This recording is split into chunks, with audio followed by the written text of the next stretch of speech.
और महाराज ठाकुर जी लेकर के गए दाने और निकुंज में बैठ करके जैसे किशोरी जी बुलावे मोरन ने, वैसे ठाकुर जी बुलाने लगे।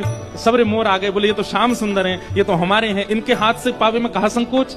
जैसे ही सबरे मोर आए हाथ से दानों पान लगे, ठाकुर जी ने एक एक मोर पकड़ो और ले करके महाराज दूर गामन में छोड़े आए। और सब ने सौगंध दिया है, तुम्हें सौगंध है कल रास में मत आइयो, तुमने विक्षेप डालो आ जाए करके। मोर बोले किशोरी जी संकोच में आ जाएंगी, बोले वो काम हमारा हम देख लेंगे कैसे का, तुम मत आइयो कल।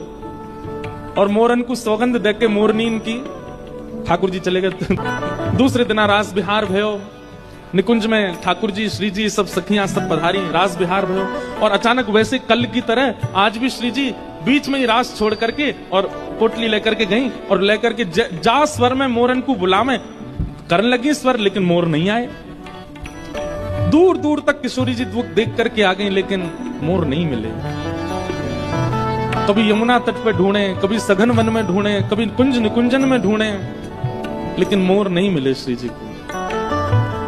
ठाकुर जी पीछे पीछे चल रहे हैं, हे श्यामाजू चलो ना एक मेरे संग तनिक बैठ जाओ। अरे श्यामाजू देखो आज मैं आपके काज कहा बना के लाऊं ने, क्या को पाई लो। लेकिन किशोरी जी को तो मोह ऐसा बन गो, अब कछु भाई नहीं रहो। ठाकुर जी आज सुंदर पेड़ा बना के लाए, किशोरी जी को पवान लगे, किशोरी जी ने पायो। ठाकुर जी बोले कैसा है, बिल्कुल स्वाद ना है हमें, आप पे बनानो ना आवे तो काय को बनाए करो, मत बना के लाए करो, मैं ही ले आऊंगी अपने आप। ठाकुर जी बोले मेरे द्वारा दी गई सामग्री कभी अगर नहीं भाती है तो किशोरी जी थोड़ा मन मार के भी स्वीकार कर ले, लेकिन ऐसे स्पष्ट मना तो कभी नहीं करती। आज इतनी बुरी लग गई, मोर इतने प्रिय है इनको कि मैं सामग्री दे रहा हूं वो भी स्वीकार नहीं है। अंत में ठाकुर जी मन में विचार करने लगे मोर इतने प्रिय है, अब मोर तो हम पल्ले गांव में छोड़ के आए। ठाकुर जी बोले तो नेक बैठो श्री जी, मैं आऊं अभी आऊं। ठाकुर जी निकुंज से बाहर गए, सबरे ग्वाल बाल बुलाए, बोले भैया चलो मोरन ने पकड़ के दोबारा लाओ। श्री जी तो नाराज जगह बैठ गई हैं।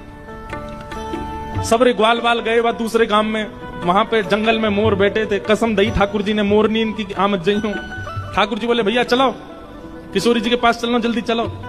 मोर बोले ठाकुर जी श्री जी जैसे आपको श्री जी प्रिय हमारी मोरनी हमको प्रिय, हमको कसम लगी हम तो ना जा रहे आज। ठाकुर जी बोले तुम्हारे हाथ जोड़ूं पाम परूं भैया जल्दी चलो। लेकिन मोर बोले हम नहीं जाएंगे, बोले एक दिन बीतवे के बाद चले जाएंगे, सौगंध कैसे काट सकें, आपकी आज्ञा कैसे हम विसराए सकें। ठाकुर जी मन में विचार करने लगे कहा करूं कैसे